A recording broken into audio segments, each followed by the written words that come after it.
Hello and welcome to Stories, the True and the Fictional, the Indie Author Podcast supporting indie authors from all around the world.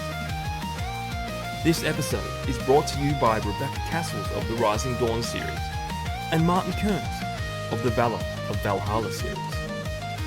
You too can become a sponsor by heading on over to buymeacoffee.com/STTATF or follow the link in the show notes. And now, let's get into the show.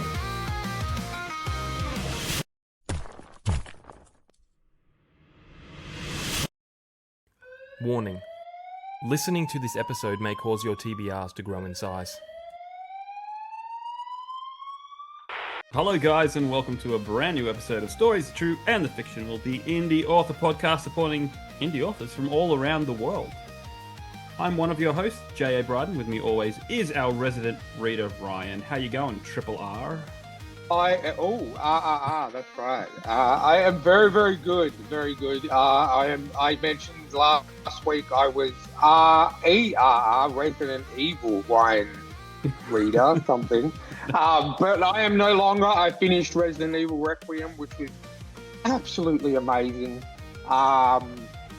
I mean, probably, in my opinion, one of the best entries in the Resident Evil field, which is one of my favorite game series. So yeah, very, very good. Again, just doing a lot of reading.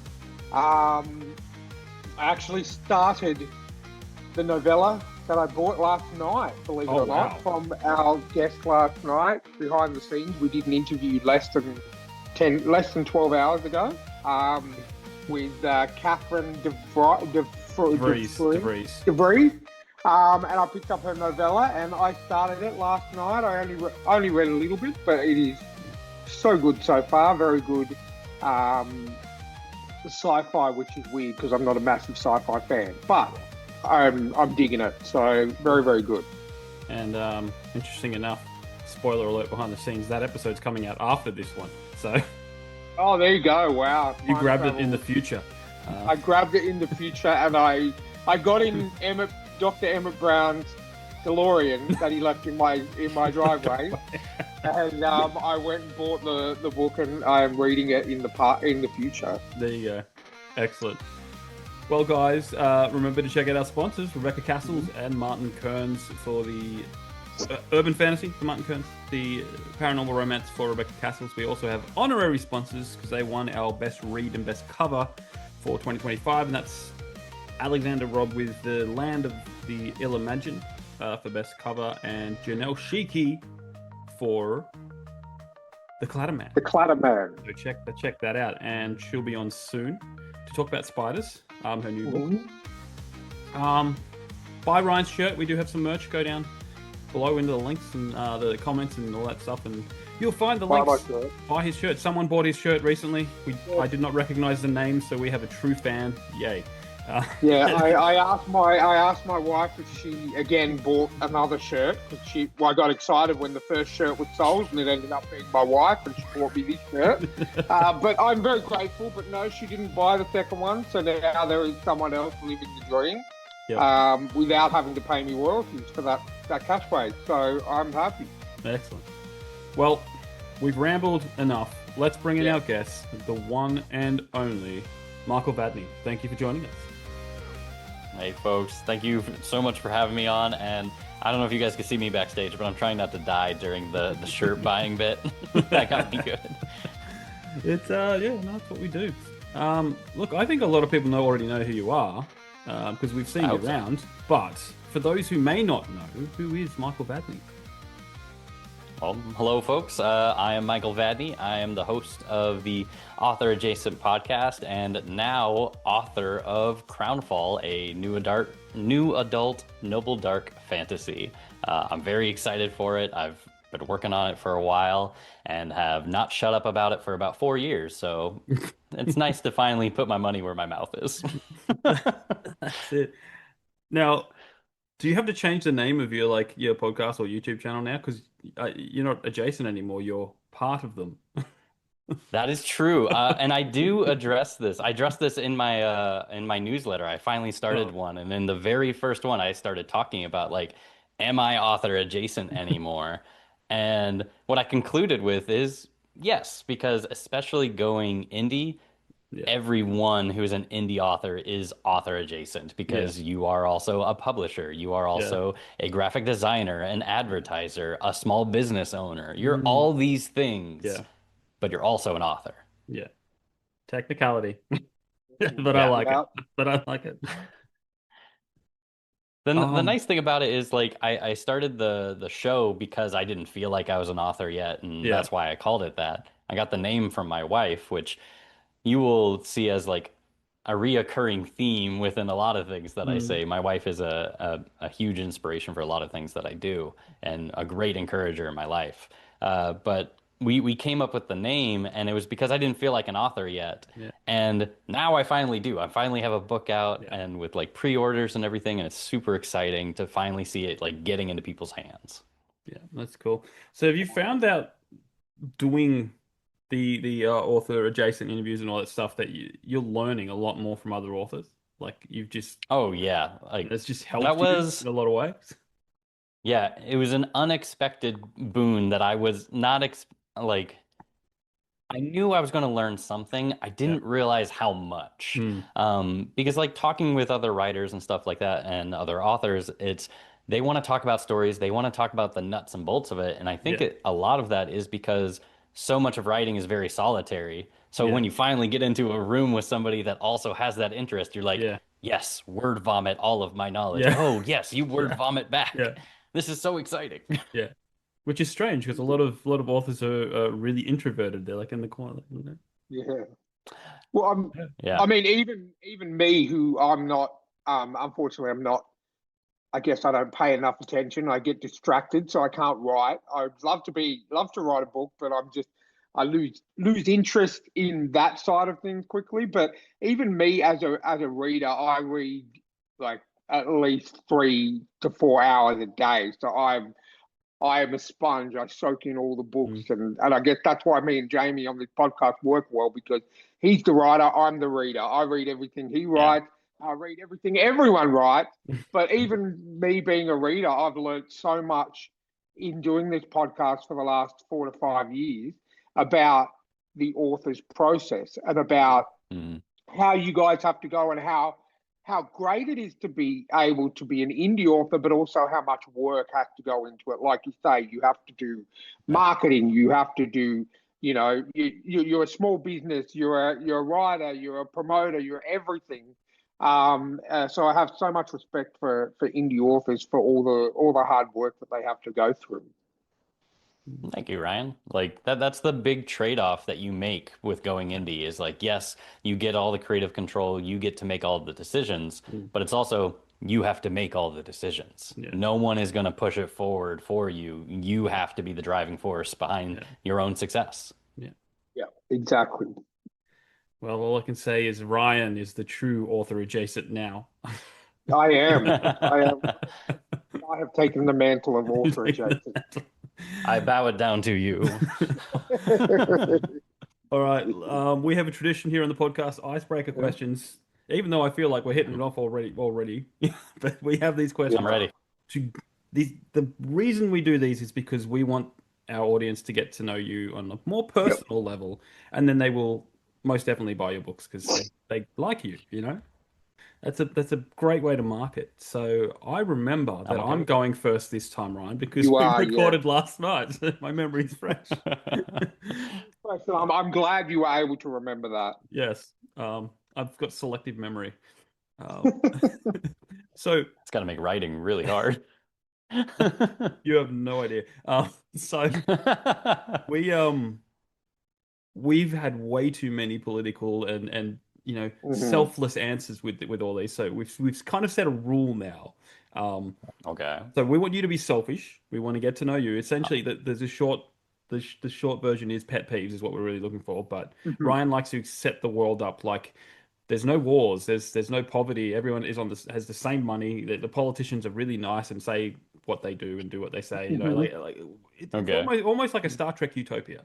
But yeah, so with that in mind, Love to make that. things even more perfect, what would you want to get rid of in the world?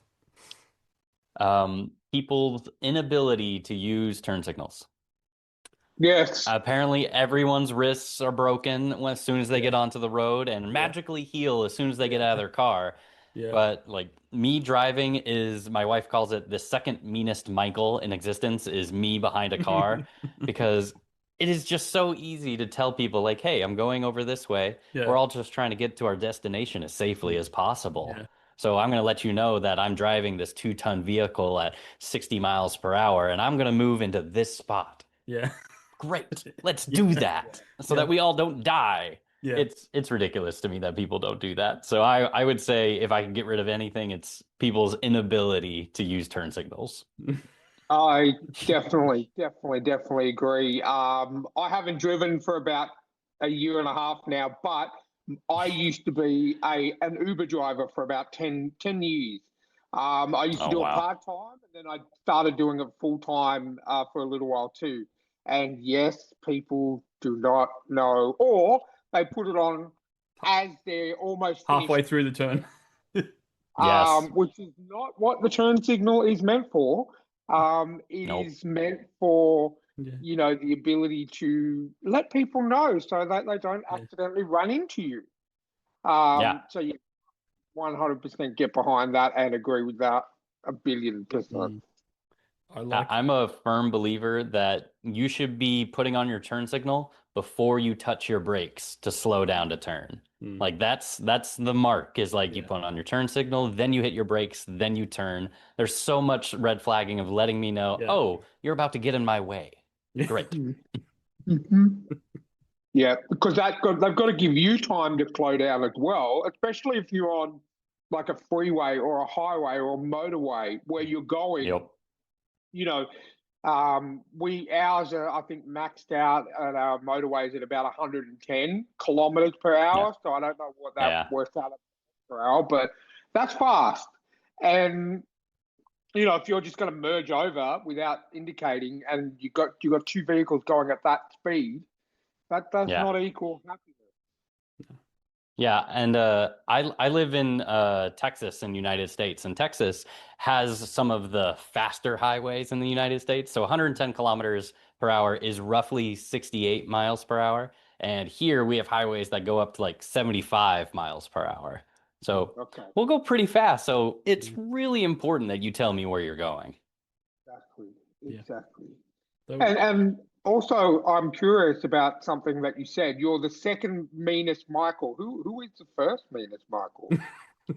The first meanest Michael is a Michael that is really tired and just wants to go to bed, but someone is trying to make him do something. Yep, I get that. Like, I'm married as well. I totally get that. I Yeah. totally get that.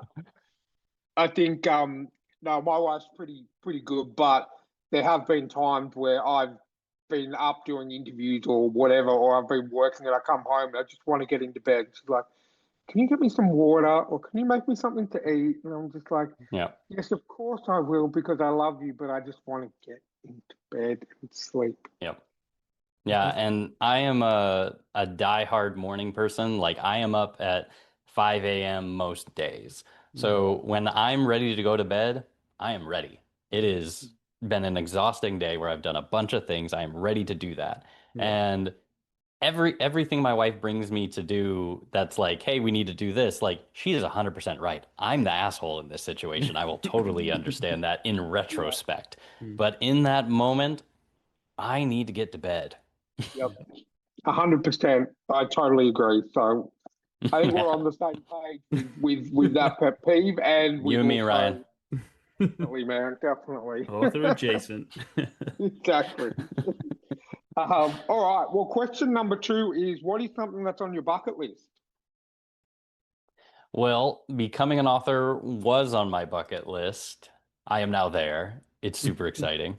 Besides that, I've done some cool things that I really like on my bucket list. I used to have skydiving on my bucket list, but then I realized I have a humongous fear of heights, and that's probably not going to happen. But I really want to go to Ireland. I've never been. I've done some traveling. I've been to a lot of places in Europe. I've gone to China. I haven't been to Ireland. I haven't been to South America. I do want to go to Australia someday. Like, there's just a lot of travel locations that I've never been to that I still want to get to at least some point. Yeah, well, my wife is Irish, and I haven't unfortunately been, but I've seen lots and lots of pictures and videos and stuff. It looks absolutely amazing. So I definitely think Nice. that would be a good thing to have on your bucket list for sure. Yeah, it's a huge inspiration for a lot of like classic Western fantasy. To Yeah. see that landscape in person would be amazing. Oh, 100%. 100%. And that'd be a shorter flight than Australia, though, wouldn't it? Yeah. Yeah, that would be much. It takes like over a day, I think, to get to Australia from the Like a US. 20 something hour flight. I think so. I think Yeah. so. Depending on like where you're starting and ending, yeah. Yeah, that'd be longer if you It's wanted to go to Perth, because Perth's Yeah. the west yeah. coast, and to put it in perspective, to fly from Sydney, which is the east coast, to New Zealand, it's quicker than flying to Yep. Perth. It's a shorter Yeah. flight. I'll keep that in mind when I'm trying to do it. Yeah. It's Yeah, really the weird that flying to another country is quicker than flying to part of Australia from where we are. wow. Australia is huge though. Like I just don't think Yeah. people really understand the massive size. It's like when you see those YouTube thumbnails where it's like Yeah. Europeans react to the sizes Yeah. of US states. Yeah. That's like Australia is that to us. We Well, just don't understand how big it is. I heard somewhere that we have a ranch that's almost the size of Texas. Wow, a ranch? Yeah, I think it's well It's huge. And that's in your terms. I think it's like a farm or something, or it's a cattle place or something. yeah, like a cattle ranch. Yeah. That's that's absolutely humongous. Like Yeah. Texas is huge. Yeah. It encompasses like you could fit like multiple European countries into Yeah. it. God, I think you can fit like 20 or 30 Texases in Australia. Yeah. I'm not sure. It's a Yeah. lot though. It's a lot, yeah. But it's also a whole lot of nothing. Yeah. Yeah. The area between South Australia and Perth, well, Western Australia in general is, there's not as It's many literally almost half the towns, country. more than almost half the country, but there's less towns and suburbs in Western Australia than there is in New South Wales, which Yeah. is New South Wales is Wow. very small compared to WA, Western Yeah. Australia. It's insane. There's so much, really, I don't like to say barren because it's not barren, but it's more, desert land kind of Yeah. hmm area in Western Australia. So that's But, where, the rural places are. but All things to keep in mind when I eventually get there. 100%. And also remember, every animal here will kill you. So that's another thing. yes. Honestly, that's one of the big reasons why I haven't gone yet. That and the 27-hour flight. Yeah, pretty much every animal. I think we discussed this last week or the week before, and Jamie, please correct me if I'm wrong, because like I said, I've been awake for about 15 minutes. Is it 9 out of the 12 most deadliest snakes Yep. in Australia, and we've got the top 9, isn't it? Well, something like that. We Yeah. definitely have the most deadliest. Yeah, but I know it's 9 out of the top 12, and we have the deadliest. Yeah. Yeah. And spiders as well. We have I think there's a ridiculous amount of deadly spiders. Yeah, I don't Man. know the stats on that, but all I can say is the big ones you see that are as big as your hand, they're not deadly, but they cause Yep. accidents because It's the little one. we got a Yeah, red back. Oh my God. Yeah. Because like when you're little, that's when you're poisonous. That's how you Yeah. rely on killing. When you're Yeah. big, it's all muscle. Yeah. It's the same way with snakes. Like the big Yeah. snakes, those are big constrictors. Yeah, It's the little poisonous ones you got to worry about. yeah, Yeah. yeah. Well, we got a snake Yeah. that can kill you in 30 seconds. So Yep. Lovely. it's just No, like you don't see that on the tourist announcements. When they're like, "Come to Australia."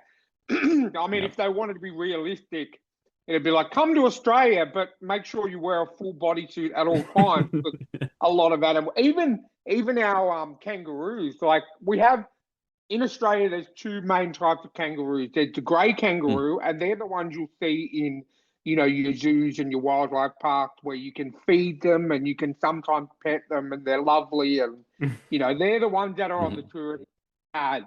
Then we have these things called red kangaroos. Red kangaroos are the big, muscly ones that look like Arnold Schwarzenegger in his prime that for some reason love to punch out Americans. And I don't know why it is. And no offense to you guys, Michael, but I think it's because most videos I've seen on YouTube and Facebook and Instagram, the minority of your lovely people who are, not the smartest and go, yeah, I can knock out a kangaroo. And then they try and fight one of these kangaroos and get knocked out first punch. These ones are muscly, they're huge, and I've seen videos of them taking on crocodiles and winning. So you won't catch me doing that. Yeah, it's there. I honestly, they're mainly north, so they're in like the Northern Territory and Northern WA, so they're very rural areas. So you may see them in zoos and wildlife parks, but they're not the ones that are in the open space where you can go and feed and pat. They're the ones that are behind cages and would be UFC fighters if they could be. They're in the corner just training on the bag. Yeah. They're training. Yeah, they're insane. It's funny. Yeah, I'd say my biggest tip is don't go north when you come to Australia. Yeah, that's where everything is that will kill you. Yeah. All right, good to know. Cassowaries up the top. Jamie's massive fear of cassowaries. I hate cassowaries. Have you ever seen a photo of a cassowary, Michael? No, I'm looking one up right now. Oh wait, that's the big bird, right? Yeah, it's like an emu, but like a raptor feet. It's got raptor feet. It's got a mohawk, but it's an actual. It's like I'll pop one on the screen. Yeah, it's like a stone mohawk. And they make the sound that they make is just freaking scary. There we go. They are that's a cassowary. So they don't look that bad. They don't look like this bird is insane, but they have a kill count. They do.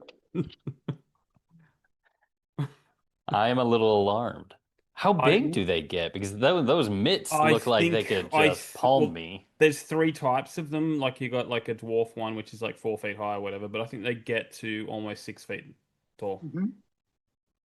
Absolutely not. Let's not mess with that.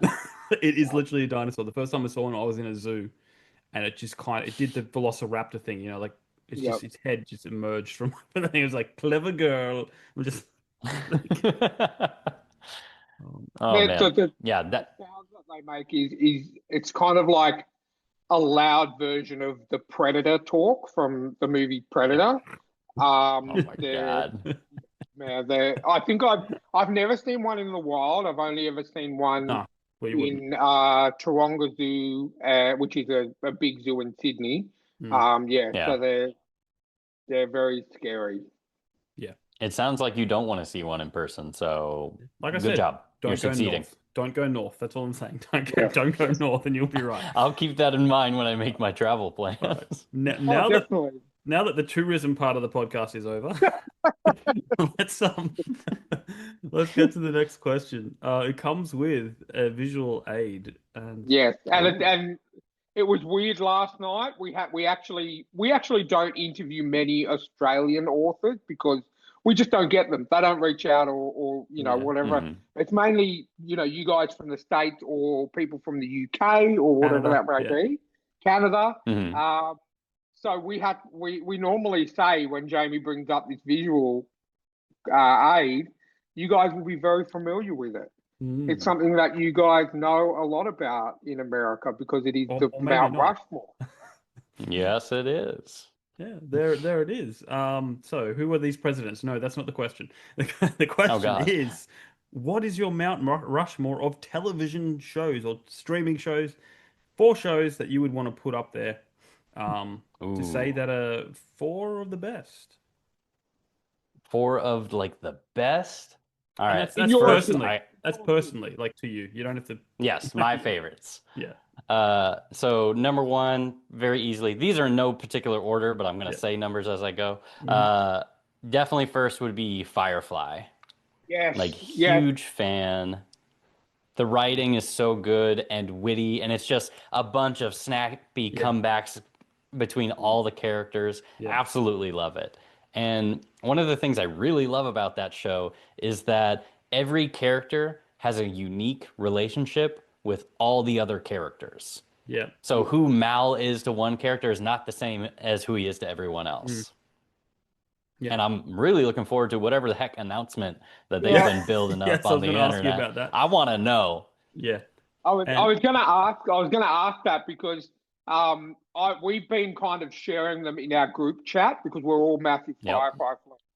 And Nice. you know, the first one I think we saw was Nathan Fillion with Summer Glau, and then they all went, and then we kind of talked about like the whole Alan Tudyk thing because spoiler alert for a almost 20-year-old show that he unfortunately does not make it out alive, and then Nathan Fillion, one of the last teasers is he goes and talks to Alan Tudyk and says, "I can't do this without you." So I was like, what's going on here? So we're finding out, I think, tomorrow, Monday over here and Sunday over there in the States. So we've only got a little bit of time to wait.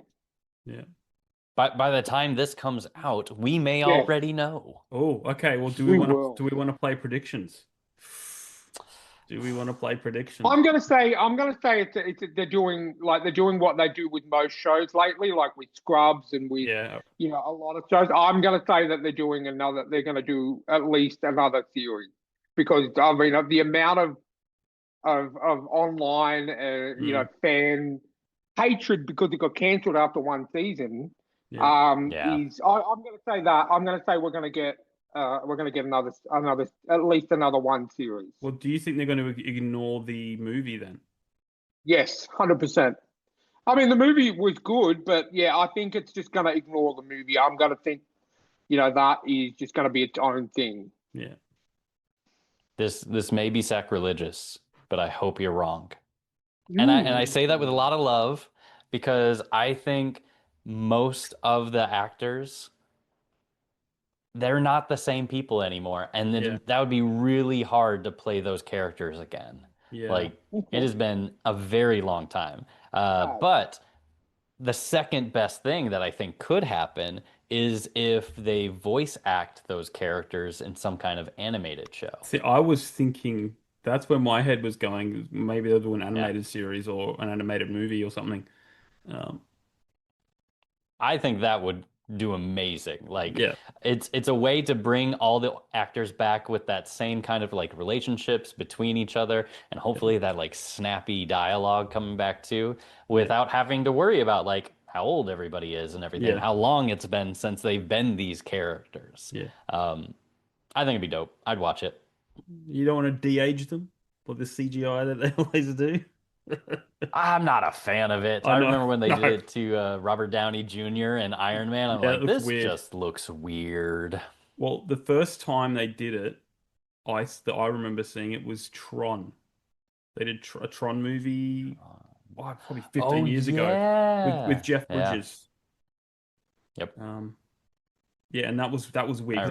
That's when they first tried it, and this looks weird, man. This looks like absolutely weird.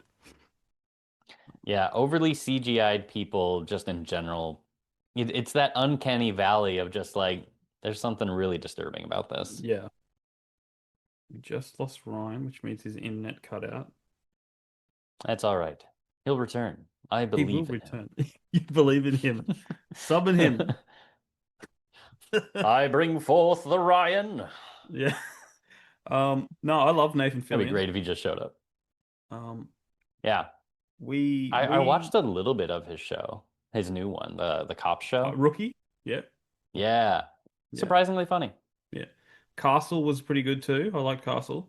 I never got into that one. Like, I saw clips. I'm like, this is interesting, but I just wasn't ready for that at Yeah. that point in my life. I just had too much going on otherwise. Well, he plays an author, so you should be all into that, you I know. Like, know. why am I not? Yeah, we had someone on the podcast probably 3 or 4 years ago who was an actress from LA, and she was on an episode of Castle, and I'm going like, tell me everything about Nice. Nathan Fillion. You know? Yep. I still think of Nathan Fillion in Dr. Horrible sing-along blog. Oh wow, yeah. I only found out like a few years ago that he could sing, like he could actually sing. Like I'm going like, Yeah, I yeah. just I love it when I find out people can sing, you know. Like their hidden talents. Yeah, like flipping when Zachary Levi did Tangled. I'm going, no. Yeah. It's like he can Yeah, sing. they're just holding back on you, and then they're just like, bam, I'm a triple threat. Yep.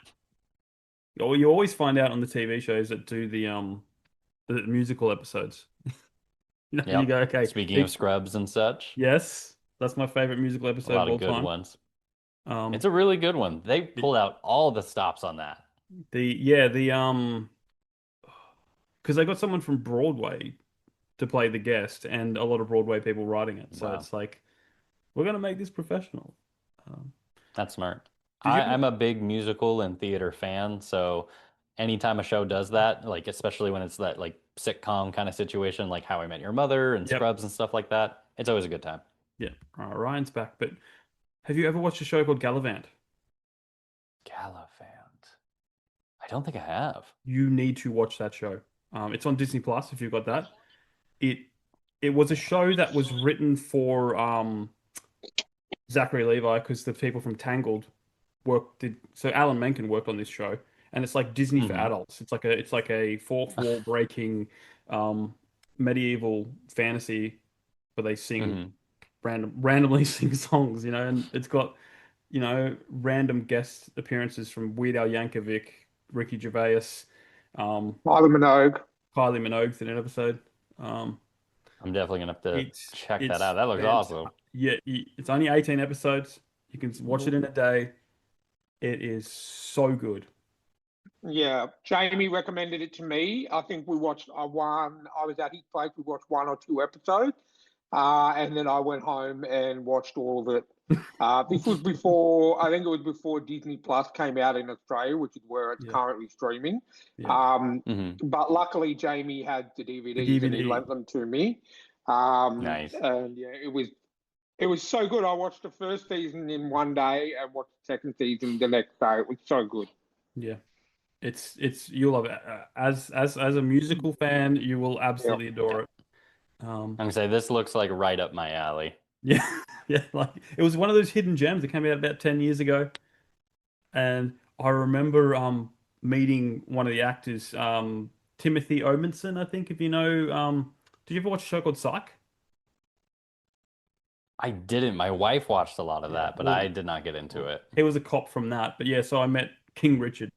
Um, and we're in line, and it's Australia, and there's a whole lot of people in the line looking back and going like, "We're all here because of Gallivant," but they don't know if everyone in the line didn't know if it was out in Australia because they'd all downloaded it illegally, and they're Nice. going like, "Are we allowed to say this? Like, will you know?" And then like everyone's Will googling, we they're go to jail? going, like everyone's like googling, and they go, "Oh no, it played on free to air TV on some random channel." Yes, we're safe.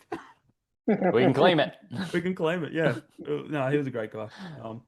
Yeah, Nice. I'm obsessed with it. But And anyway, I think that was my favourite iteration of Vinnie Jones in a TV show role too. yes. Like Vinnie Jones, the ex-football player, hard ass guy, Yeah. from all the Oh acts yeah.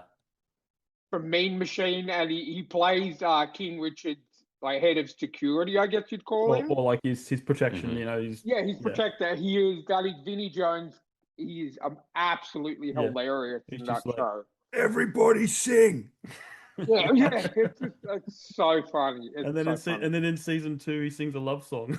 He's Yeah. like, oh, I love I don't want to It- Yeah, spoil I it know for you. him from Guy Ritchie movies. Yeah. Mhm, Well, mhm. he'll make Mhm. it for you. I don't want to spoil. Nice. I don't want to say anything too much more. I want you to watch it. You need to go and watch it. But for Yeah. now, seeing that can't be on your Mount Rushmore because you haven't watched it. I've not. What's your next TV show? My next one, I'm gonna go pretty different. I'm gonna go to anime on this one, Full Metal Alchemist Yes. Brotherhood. Yep. It is the best anime in existence, in my opinion, especially for people who have never watched anime. It is the best first one to get you into the medium because there's a lot of things in anime that I really hate. I hate the weird, cringy, like fan service stuff. It creeps me out. And I have a very low tolerance for it. But Full Metal Alchemist is a complete story. It's got action, it's got drama, it's got huge amount of stakes. It takes itself seriously while still being able to laugh at itself. It's phenomenal. It's 10 out of 10 will always be my favorite anime of all time.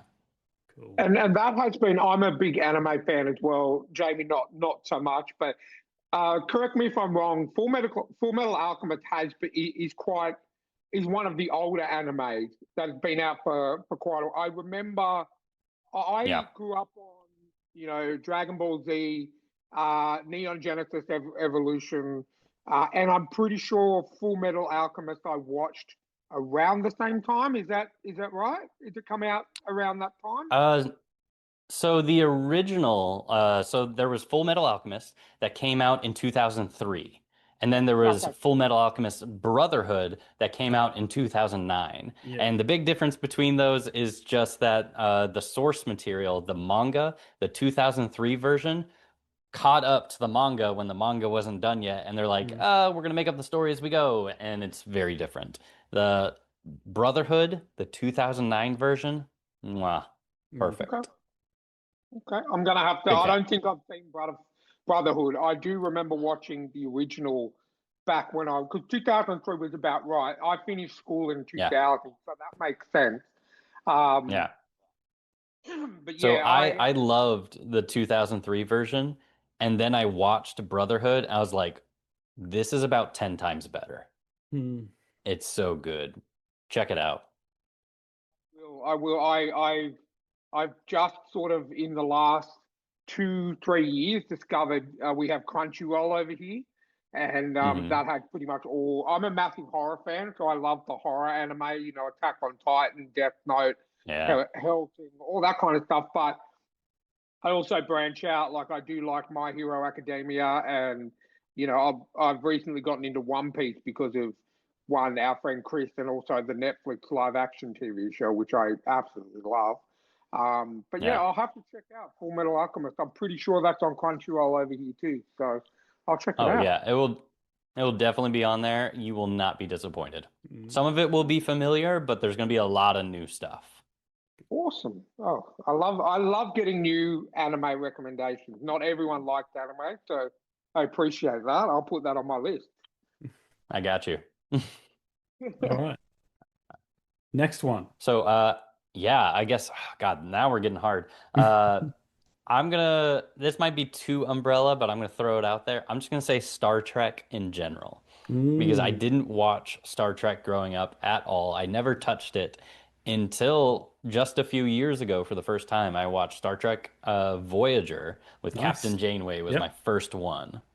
And I watched all of that. Me and my wife, we'd watch it every night with dinner. And then we did Next Generation, which we finished that. And now we're on Deep Space Nine.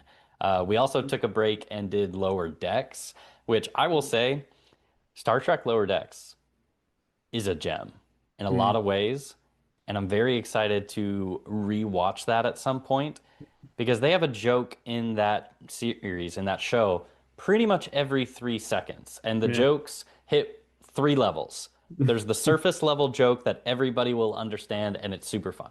And then they do the Star Trek joke where it's just, this is a reference to another Star Trek. And if you have a surface level understanding of what Star Trek is, you'll probably find this funny. And then they have the deep cut for you've watched everything, you've seen it all, and we just made a reference to something very small. And if you don't get it, that's great. It doesn't slow down or stumble the story at all. But if you do get it, it's hilarious. So now I want to watch all the Star Treks and then rewatch Lower Decks so that I can get the deep cuts. So you can be that Captain America meme, I understood that reference.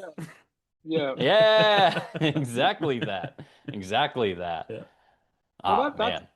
that's good to hear because I have put my wife is a massive Trekkie and she's watched everything and anything Star Trek, but I haven't watched Lower Decks because I thought, from what I've heard online, that it was just like it's not really a necessary part of the Star Trek universe because it's an animated version of a show. So Hmm. I haven't really watched it. So I'm keen to actually get on and give it a go. Yeah, it's very cleverly done. Like it is a show for the fans, in my opinion.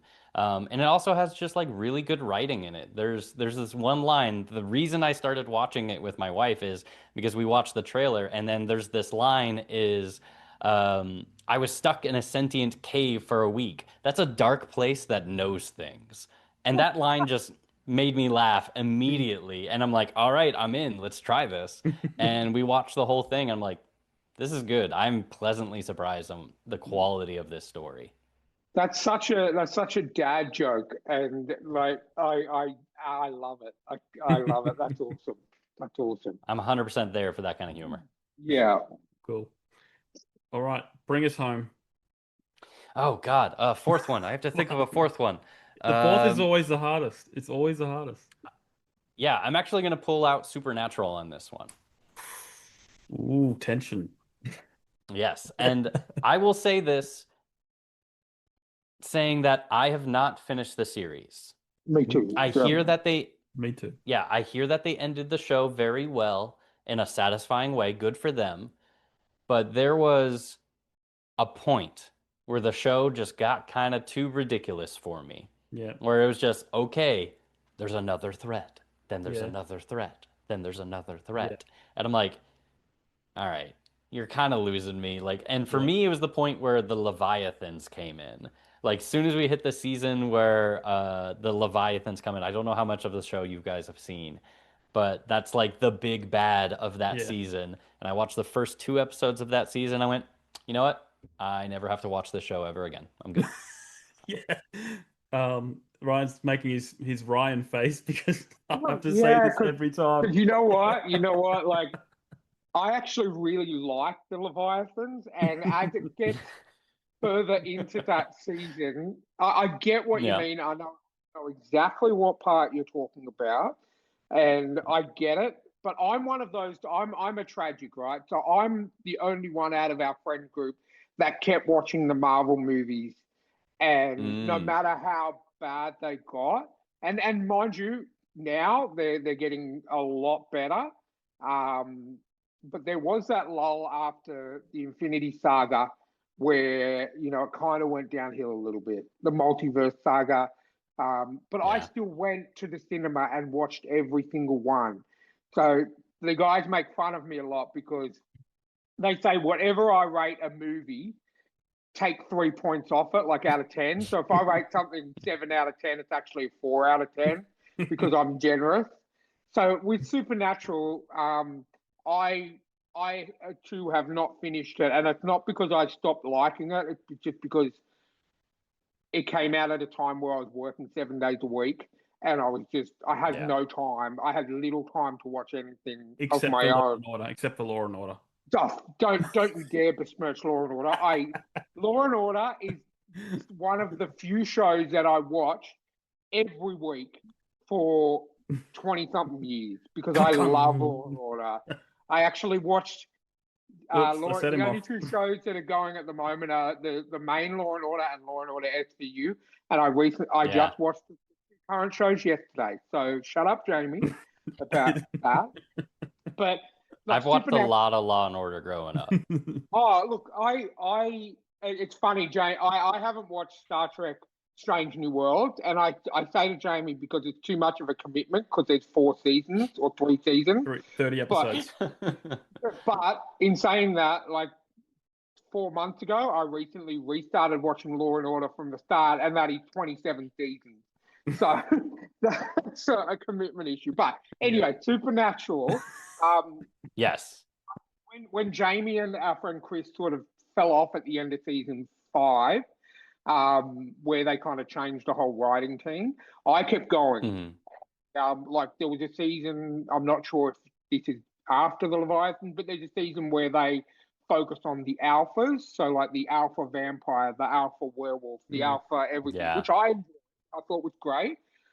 The Leviathan thing, I enjoyed because I thought, okay, this is a different thing, and it does get better as you get through the episodes. I generally give TV series a lot more than just the 3 episodes if I like the previous season.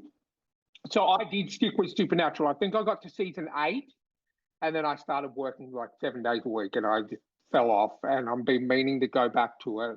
I just haven't. But I can get why you fell off. I can get why you fell off. I can see.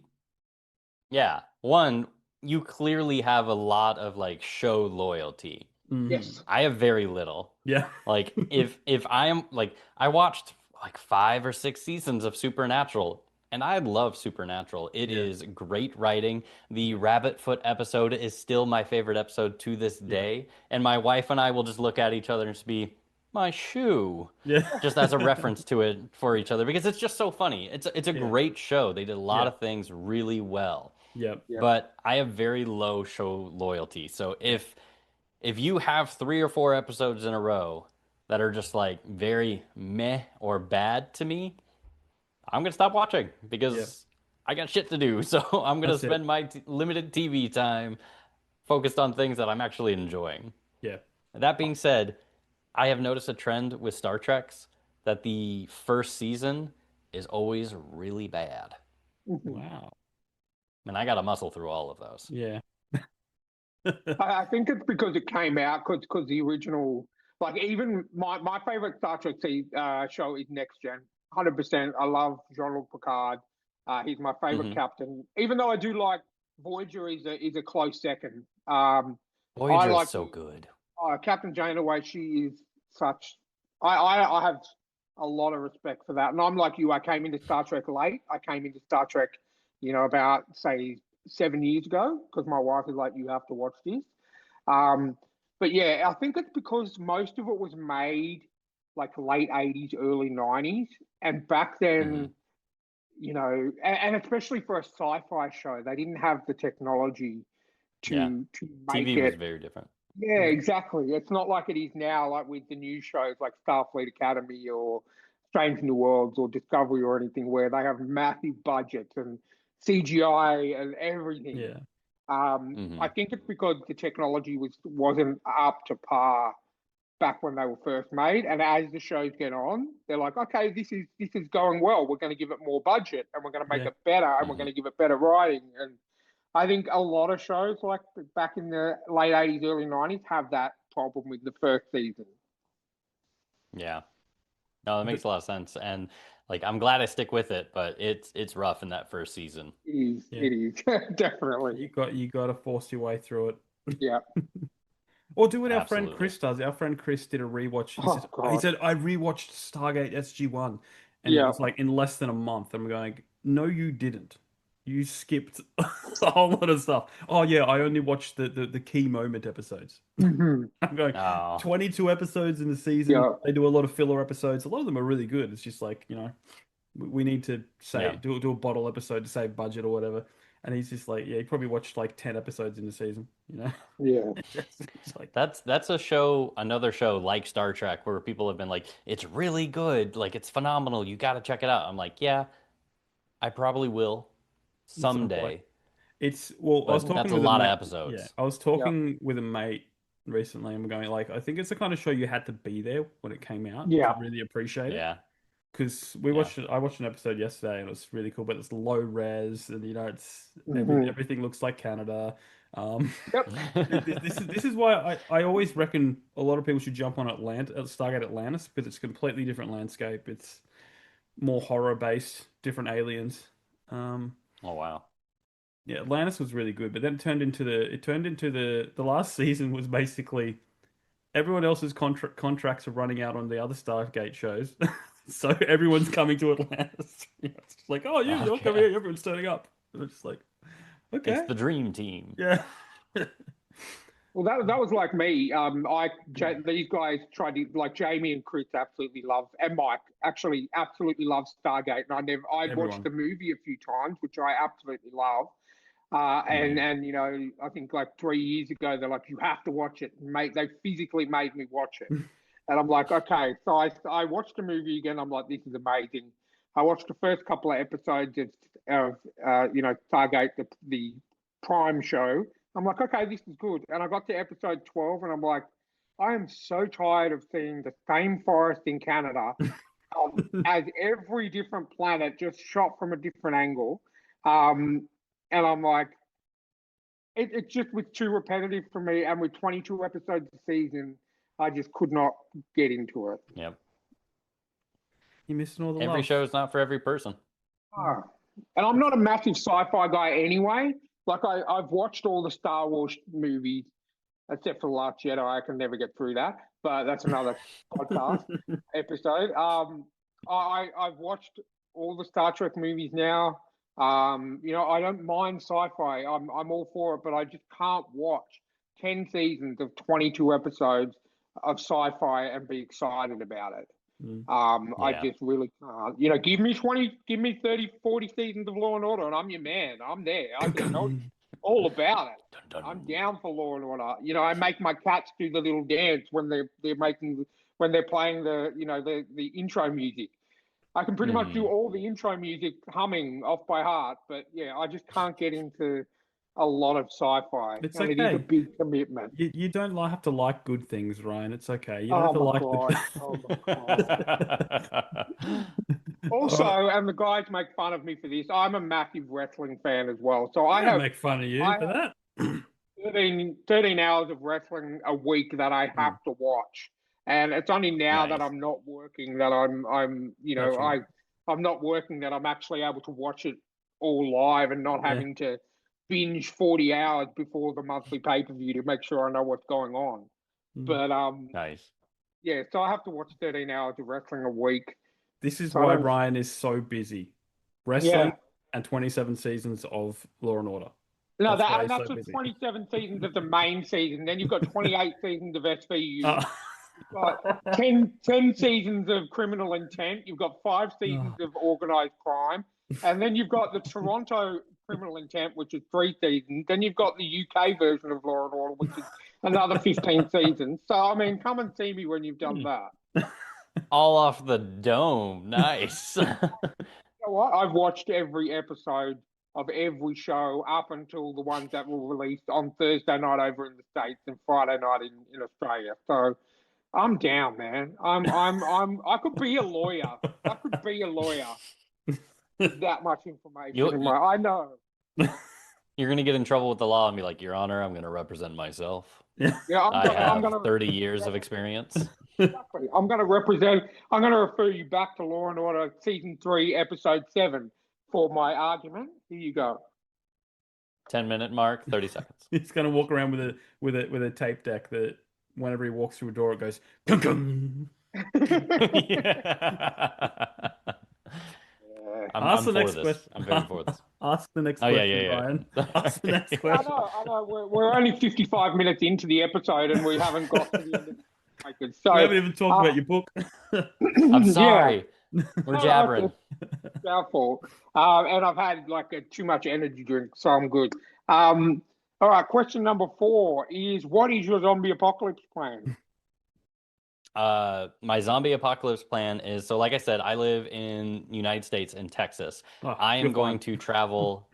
Actually, no, I'm going to leave Texas because I live too near the city. All right. Okay. You want to be in a zombie apocalypse? Get away from the cities. Yeah. I'm going to make my way to New Hampshire, where my in-laws live in the mountains on their land with tons of space. And we are going to create a commune of some kind of whoever family can make it here. Yeah. We're going to try to live it out and see what happens. That's the plan. Are they aware of this? Or are you just going to rock up? I don't know. My wife and I came up with this plan literally years ago, just kind of having fun with it and talking about it, especially when Walking Dead was super popular. Yeah. I don't remember if we ever told them our No. plan, but Well, this is the I think you plan. kind of expect it. And if they're that far out, they probably wouldn't know that something's happening, you know. Quite possibly. Like, Yeah. I don't know. They are on the internet. They do know the Okay. world is going on Yeah. around them, but Yeah. they live like in the middle of the New Hampshire mountains. Oh, that's cool. And I'm gonna have to learn a whole bunch of new skills, but it's a good place to wait out the apocalypse. Cool. That's it. I hope no zombies are listening to our podcast because a Like, lot of people say that they're going to do that, and Yep. if any zombies are listening, they're going to be like, "Well, we're just going to go to New Hampshire. I mean, I'm going to Miami.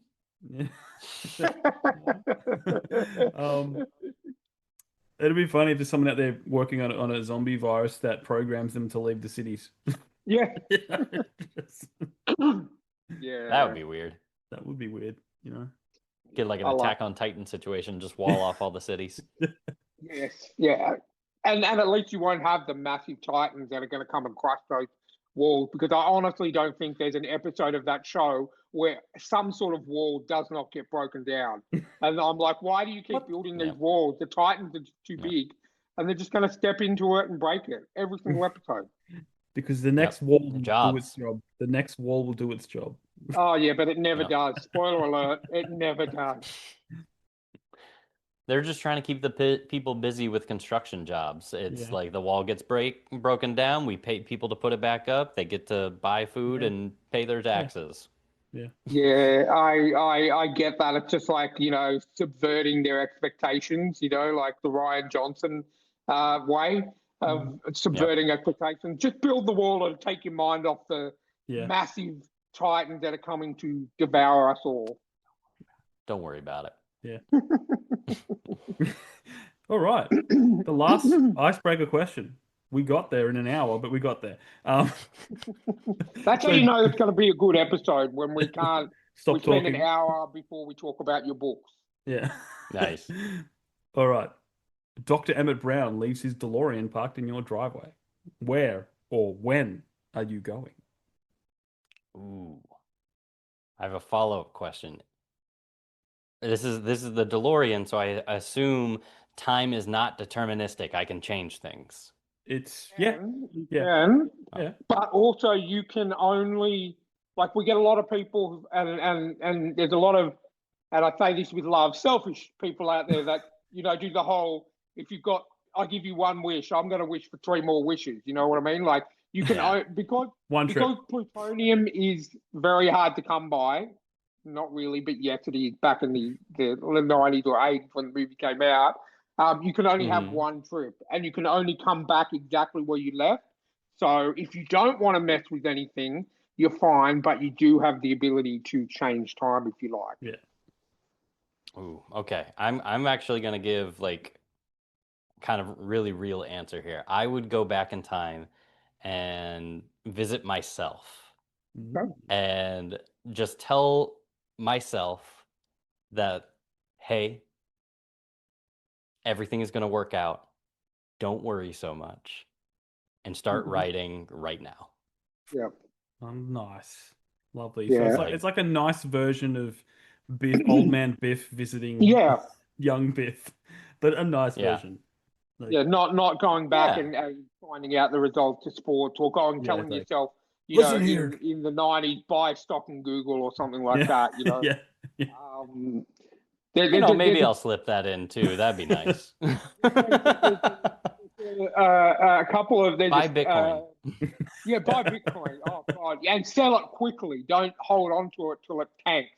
But there's 2 movies, an original and a sequel, that are not that well known in comedy. It's called Hot Tub Time Machine. I've heard of him. One of the guys, you know, he has such a crap life, and he ends up staying in the 80s, and then, you know, it's at the end of the movie when they all go back to where they came from. It's like, you know, Google's not Google. It's because the guy's name's Lou. It's called Lugal because he created it. And, you know, the band Motley Crue was his favorite band, but it's now Motley Lou because he founded the band. And, you know, all these things, you know, he's rich and powerful beyond all his dreams. And, it's just funny, that's something, and it's totally something I would do. I would go back in time and say, buy stock. Just not because I'm selfish, like I wouldn't take trillions of dollars. I just want enough money to live comfortably and not have to, because everyone's main stress in life is money over Yeah. bills. If you've got to go to, especially in America, if you've got to go to hospital, it's going to cost you a lot of money. If Yeah. you want to live comfortably, especially if you live in Sydney, if you want to buy a house, it's going to cost you a lot of money. I recently in 2024/2025 did a 10-month stint in hospital. I had to go to hospital. I was in there for 10 months, and I went Nice. public. And Australia's healthcare system is amazing because I was in hospital for 10 months and I did not pay a single cent. I did. Nice. Yeah, Thanks, I've Jamie. worked. I'm 44 and I worked since I was 15, and Yeah. I've only not worked for the last 2 years. So I paid my tax. Yeah, you technically did pay for it. But yeah, like that's if I was living in America, I would not have been able to go and get the help that I needed and be able to live my life now as a better person because of that.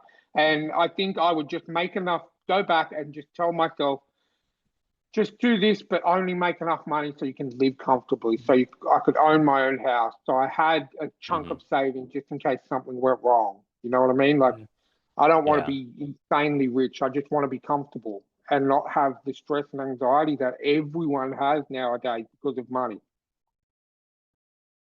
Yeah. Cool. Like not having to worry about your bills and stuff is very freeing. Yeah, 100%. And I, like I said, I was working 7 days a week, 7 solid days, like Monday to Friday, 9 hours a day, and then Saturday and Sunday, 10 hours a day, and it still wasn't enough to live comfortably. And I ended up just overworking myself and burning myself out and everything. So yeah, money 100% will just have enough to live comfortably and not have to worry. Yeah. Nice. So if you could do that for him when you get the DeLorean, that'd be great. Yeah, if you could, that'd be awesome. I'll just take that 27-hour flight back into like 1990 something and just gotcha. Like, who are you, crazy man? Actually, can you swing by Ryan when in the 90s and get him to watch Stargate so he appreciates it? Because when you know what, it's a favor for each of you. Okay, cool. Ryan, you're gonna be rich, but you'll have watched Stargate. I don't know if it's worth being rich to have to watch Stargate. I don't know. You had to be there though. Yeah, no. Who knows? Well, I may get a visit from Michael, and it'll be him telling me to go watch wrestling. Man, you know what? Jamie is a true friend because the other day, now with AI doing what it does, it's being used for what it should be, and that's making funny cat videos and making. At the moment, there's a trend with the original Ninja Turtles movie character doing all these different things, like the movie The Lord of the Rings with Ninja Turtles, like Twister with Ninja Turtles.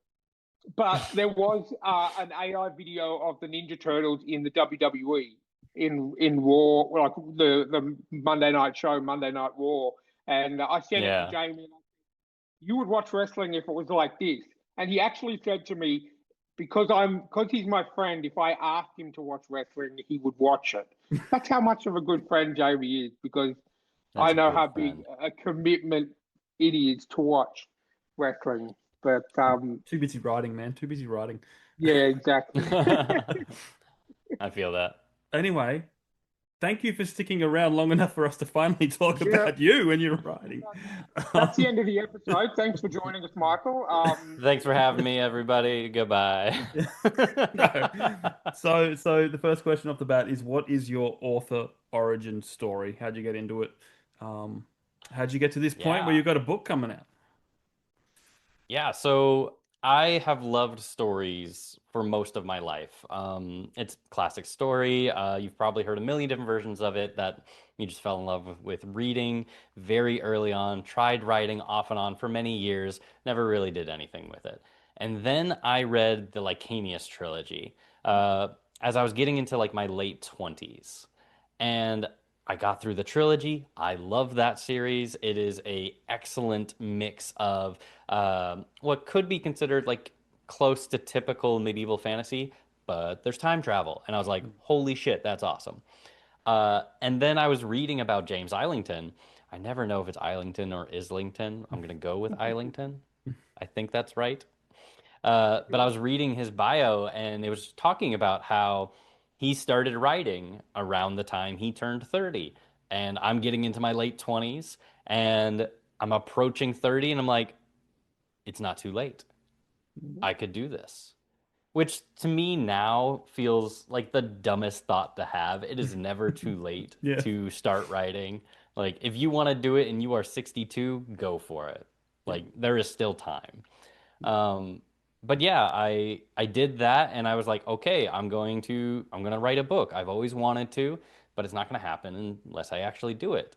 And through the encouragement of my wife, I joined a writing group, and through that writing group, Writers Anonymous, I wrote the first 3 or 4 drafts of Crownfall. And then I moved to where I live now, and I just kept pumping at it. I kept working at it. My wife became my editor, and she was ruthless, and I appreciated it because now the story is done. And there were like gaps between there where I took like 8, sometimes 9 months off where I didn't write. But then 2 years ago, I was like, no, I want this. And really admitting that to myself was a big leap because I think a lot of people have the fancy, the dream of writing and becoming an author and trying to make a go of it. But until you actually try to do it and like put your all into it, it can stay a dream. It can stay this perfect thing inside your head, just like a story can. But when you're finally getting it down onto the page and you're finally pursuing it, it's a whole nother ballgame. There's a chance of failure. And I think admitting that to yourself and like really taking that leap is really difficult for a lot of people, and it was for me. But then I kind of realized that I like writing stories. No matter what effect I have on the world, I'm going to keep doing it. And either one or two things are going to happen. I'm going to succeed, and it's going to be great.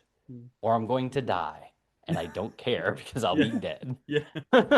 And those are the only 2 outcomes that are possible from this because that is what I have committed myself to. And this is just the first step of a dream made real, and I'm super excited. Yeah. And I can tell just from the social media posts and stuff like that, you're putting a lot into it. So that in itself can attract a lot of people to the book, to your work and stuff like that. Because I see a lot of people that post like once a month, and they're like, why aren't I selling any books? And it's just like you gotta keep pushing, you gotta keep going, you gotta keep posting, you gotta Yeah. That's people you kind of want. the big thing, especially with indie. It's like no one's gonna sell your book but you. Like writing the book is the easy part. Yeah.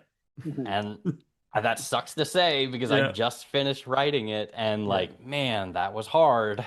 Yeah. But now I'm about to start the hard part. And that starts with like going on shows and putting myself out there and trying to talk into a camera and feel comfortable doing it. And it takes time. There are definitely some awkward things, and trying to like push myself to do it, like, oh, that was so dumb. Why did I put that out there? Yeah. But people seem to resonate when you put your real self out there. So I'm like, okay, this is me. I'm a dorky theater guy with way too much showmanship. Let's try this. Oh, well, you got endless ways to market then. If you can try it. Well, put it this way: it just by talking to you for the last hour, I've heard nothing about your book other than you've written it and your journey, especially just then your journey to writing it. And I know I'm probably not the best person to compare it to because I do pretty much buy every book of the author that we have on. But I was just looking at my phone a minute ago, and our listeners and Jamie knows what that means. I have bought the book already without knowing a single thing about it, and that is because we spent the last hour getting to know you and the icebreakers and everything, and the passion that you have behind that. I don't care what the book's about. I want to read it because of how passionate you are and you as learning about you as a person. And that's why we do the icebreaker questions. That's why we do, this podcast, not because we're making money from it. at all. We're not. But we love talking to people and getting. If we can get 10 people or 15 people to buy your book just from this episode, then to me that's a win for us. That's why we do this podcast. I've joked, and I'm not joked, it's serious. I've said my TBR list is currently sitting at 170 books in my on my tablet. But because I do read 3 hours, minimum 3 hours a night, I get through the books. Like I've already read 10 books this year, and my goal is 50, and we're just halfway through March. So, Nice. I love reading, and I've said it before. I don't read traditional authors anymore, hardly ever. It's all indie, and it's all been amazing. I have not read a bad book by an indie author since we started this podcast 5 years ago. Thank you. Greatly appreciate it. That's really cool that you do it while we're recording. Yeah. I will forget. Thank you both for doing this. Yeah. Oh, well, we do we used to, before Jamie had to do this annoying thing called having a job. There was a period for almost a year where, because I'm not working at the moment because spoiler alert, I lost my leg 2 years ago due to a really bad infection. So I'm an amputee below the knee. So I'm still doing physio and it's all good. I'm positive about it. I'm not, I'm okay with it. I'm still doing physio and learning how to walk and everything. So that's why I'm not working. But we would record, sometimes 3 to 4 episodes a week because we just had that many people wanting to come on and, that many authors. So my TBR list just kept going up and up and up and up and up. But I have not read a bad indie book. And that is such a compliment to you guys because, I'm a really hardcore reader. If I don't like something, I'm going to stop, 5 chapters in. I will not read 300-400 pages of a book that I don't like. And I have not read a bad indie book yet. So I'm absolutely loving indie authors. Challenge accepted. No. No, thank you both for having this show and having this platform for us to go on because I love indie it. authors, being an indie author, I feel would be impossible without podcasts and shows for people to go on and talk about their books and everything because that would be really hard. Yeah. Oh, and this, honestly, recording this podcast is the best part of my week. I absolutely love talking to new people. It's probably evident, but I have worked my job field with customer service for 30 years. I love talking to people. So, Nice. And I love reading. And honestly, this podcast has got me back into reading as much as I read now. So I can credit that. Excellent. And Jamie, no challenge accepted because I read all your stuff literally sometimes chapter by chapter. So I don't want any of that crap.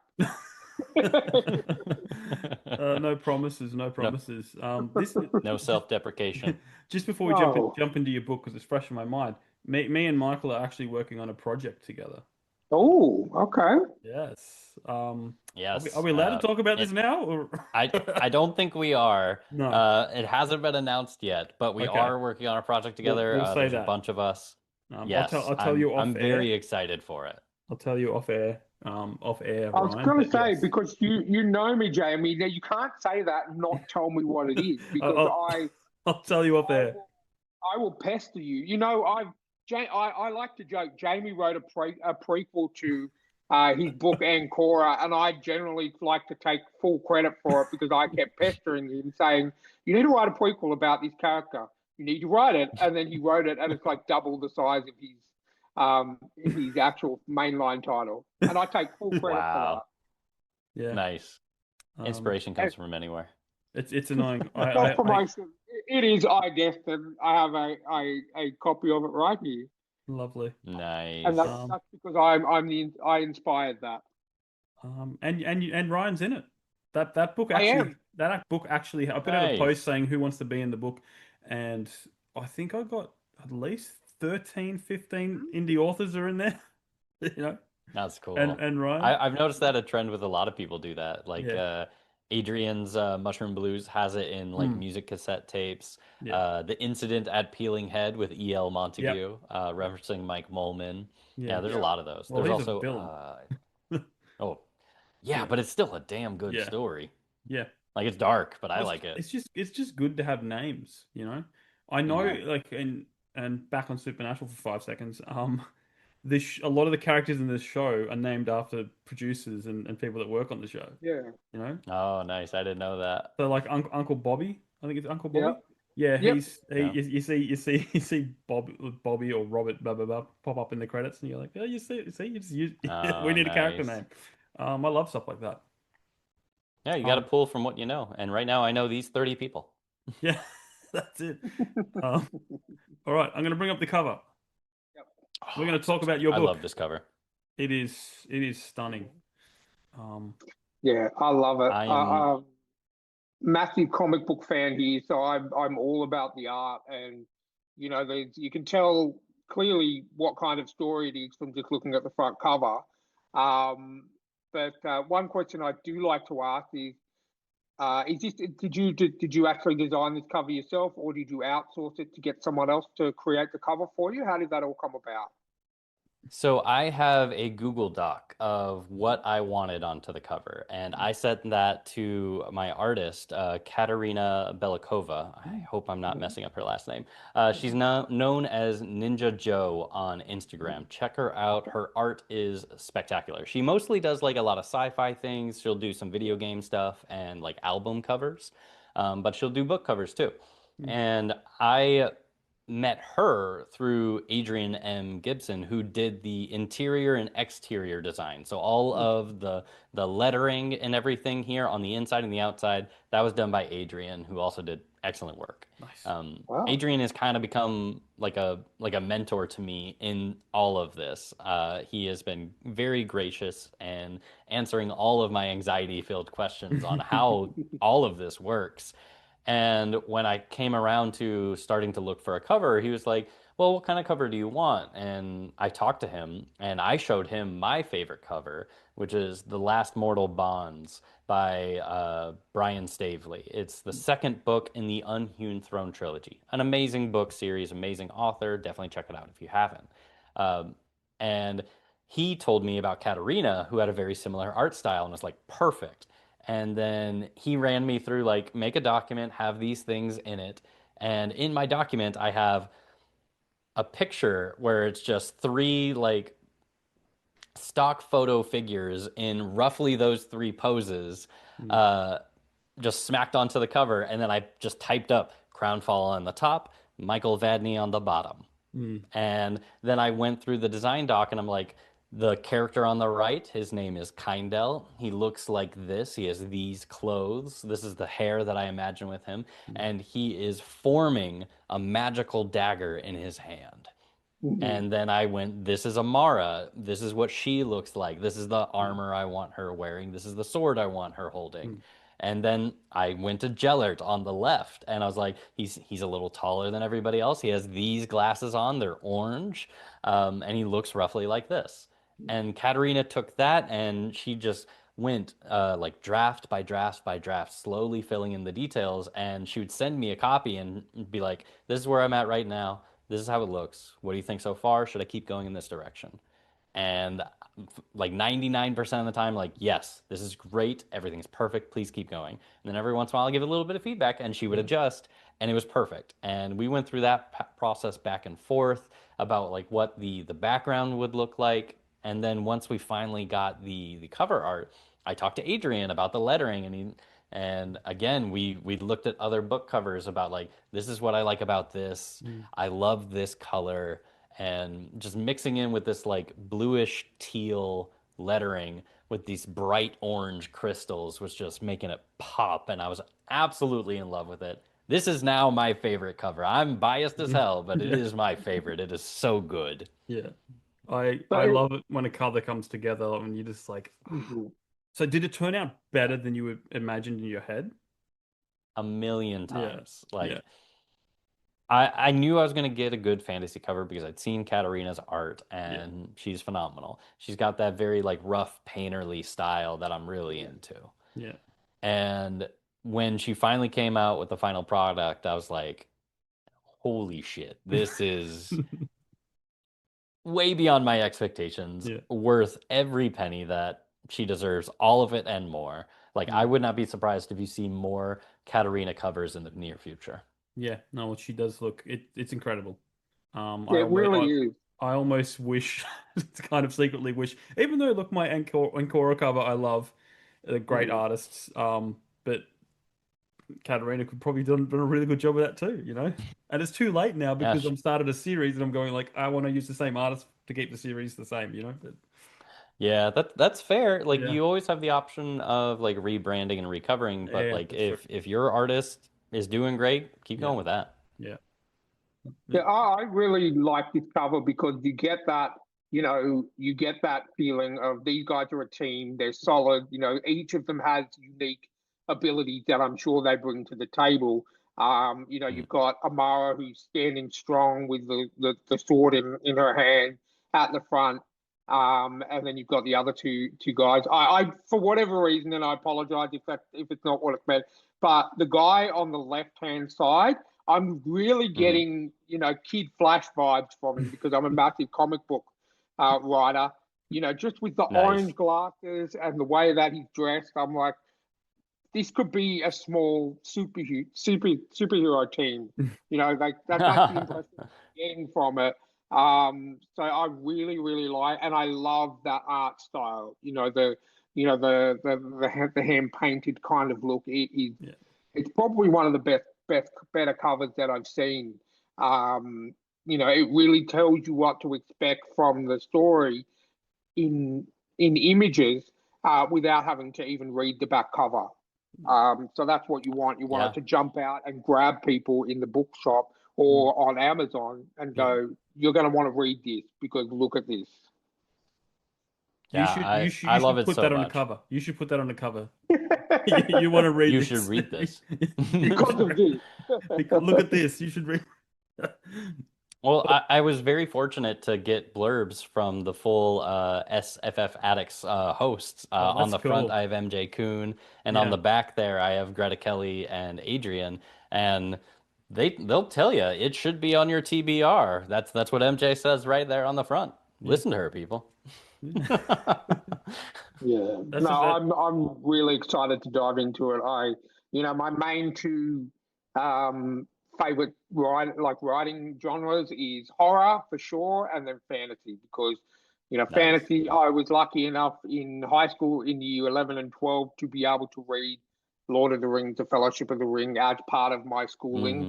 which was I always say I felt like that was cheating because it was so easy to read and such a great story. And then I had to write Oh yeah. an essay on it, which was way longer than it should have been. But yeah, so fantasy was a big thing in me growing up, and also my grandmother getting me into David Eddings, which I've spoken about on the podcast a million times. But Mhm.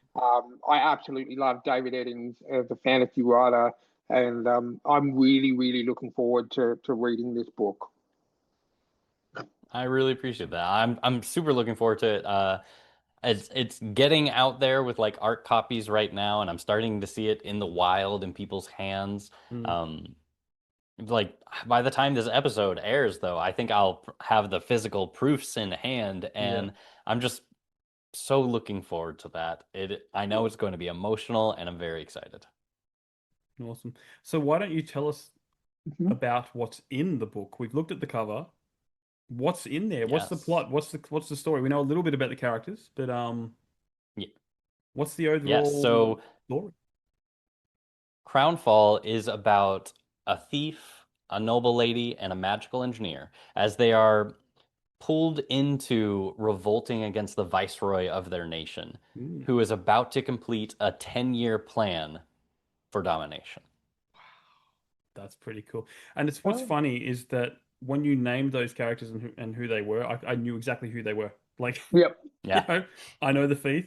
The cover tells you. Yeah, it tells you, and that's great. Like, I go, you're being stereotypes, but cool stereotypes. Hey, And people love a good thief. They Yeah, love a badass woman, which yeah, is that is what Amara is. yeah, She's a woman that gets shit done. yeah, And we love tinkerers. We love yeah. Mhm. magical engineers. I love all those things. That's why it's in my book. Yeah, So 100%. Me and Jamie and our group of friends, we play D&D once a month. I've, been all of these characters. I'm currently, Yep. a thief character, a stealthy, character who's lived on the streets, who have to steal to survive. I've been that barbarian, badass, like Amara looks like, and I've been the tinkerer, the magician, the sorcerer, all that kind of thing. You're right. They're characters we all love and want to imagine being, and you've got them all in the team from the get-go. So, 100% behind that. Yeah, I play a weekly D&D game where I'm a paladin right now. I love it. Weekly. Nice. Oh, I'd love to do weekly. I'm very fortunate. You are very fortunate. Yeah. Yeah. So did you who was the first character that came to mind when you were creating these characters? Ooh, Kindelheim was the first character, the thief on the right side. Yeah. He was the very first character that came to mind. Who he is now is a little different than who he started out to be. Like, I knew I wanted him to be this kind of like angry, kind of vengeance-seeking character. But what came out along the way was kind of like this witty scoundrel as well. And the blend of the two was something really fun to make and to kind of emerge. In the earlier drafts, he was just an angry little rage monster. But as I kept going more and more, he started having this kind of like sarcastic wit that I really enjoyed developing. And then after that, I would say Amara was the second character, and she stayed strong throughout the whole thing. Like, she is a strong, independent, cutthroat woman who, when one of my earliest alpha readers described her as a spider queen, I was just like, yes, that is perfect. Nice. And then Gellert on the left, he changed drastically. Like, he started out as kind of like this no-nonsense, older, mid-40s, like Templar kind of character. And then I made him much younger in his mid-20s and turned him into like an engineering prodigy. And I was like, this is way different, but it serves the story so much more. And each of them have their own story that they're going through, but it's all various facets of trust. Yeah. Learning to trust other people, learning to trust yourself, and learning to become trustworthy. So do they start together, or like any fantasy, they come together throughout the story? They come together throughout the story. Yeah, cool. And is it multi-POV kind of thing, like from each of their perspectives? Yes, those three characters are the three main POV characters. There are no other POVs throughout the whole thing. I don't know if I recommend that for a debut novel, people. Just saying, if you're not there yet, keep it simple. Because it was definitely a long road to figure out how to make that happen. Yeah. And I think if I started with a simpler POV structure, I could have gotten this out a lot sooner. Yeah. But lessons learned, and I'm really happy with what was produced by this. Yeah, cool. I'm super intrigued. I'm super intrigued. That's the goal. That's the goal. No, we do a spin-off series called Wort, where we judge books by their covers. I actually wear a wig now. It's pretty hilarious. And that's my go-to word. I'm like, I'm intrigued, which usually means I'm going to read it. Yeah, like that's what a book cover is there for. Like, I did an episode on Author Adjacent with Andy Peliquin, where we were talking about like the 4 aspects of how to package your book to sell. And really the harsh truth is if you don't have a good cover, you're going to lose 90% of your potential right there. Yep. Because that's the first thing people see. It's eye-catching. And you want to be able to look at it and go, this is the type of story that this is. Yeah. Oh, 100%. And that's what I wanted out of this. Before we started this podcast, that was how I picked what I was going to read.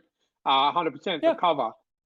That's how I discovered the authors that I was extremely loyal to and still read to this day, is from the cover. Because, the cover, I mean, I'm old enough to have been, you have to go into a library or a bookstore to pick what you want to read. So the cover is going to be, the thing that jumps out at you.